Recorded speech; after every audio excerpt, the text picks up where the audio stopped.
Είμαστε, όπως βλέπετε, περίπου στις 34 μοίρες. Κλέβει και 2 το Springer. Ορίστε, όπως βλέπετε. Το Springer, θα το σηκώσω λιγάκι. Κλέβουνε περίπου 2 με 3 μοίρες στην πλάκα του λαιμού. Ορίστε.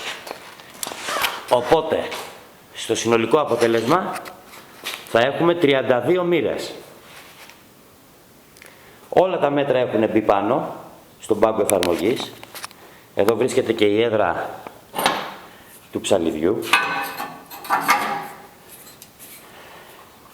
που ακινητοποιείται μέσα σε μία έδρα. Να δείτε και λίγο και οι σωλήνες πώς περνάνε. Δεν έχουμε ξεκινήσει ακόμα τα κουρμπαρίσματα, αλλά τυπικά μπορείτε να δείτε πώς περνάνε οι σωλήνες. Κοιτάξτε. Απόλυτα. Δεν είναι σφιγμένα τώρα, γι' αυτό κουνιούνται όλα. Πολύ πρόχειρα μπορείτε να δείτε το σημείο που περνάνε οι σωλήνες.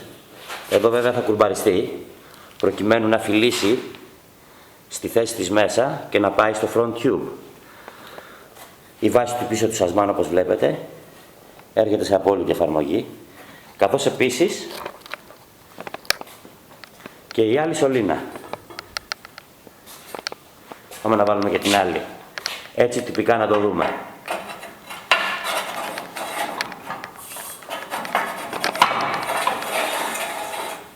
Εκεί. Μόλις βέβαια τα βιδώσουμε στη θέση τους όλα αυτά, θα κινητοποιηθούν στα κέντρα τους. Εδώ λοιπόν περνάει η κεντρική βάση, η βάση του σασμάν, η πίσω, και εδώ θα γίνει το παιχνίδι που θα ενωθεί η άρθρωση του ψαλιδιού με το σασί, με τις κεντρικές σωλήνες, για να μπορέσουν να δουλεύουν και οι αναρτήσεις, να περνάει και οι μάτες.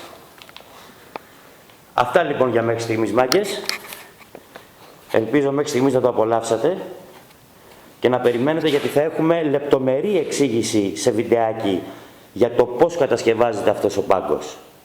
Με λεπτομέρειες. Να είστε καλά, θα τα πούμε την άλλη φορά.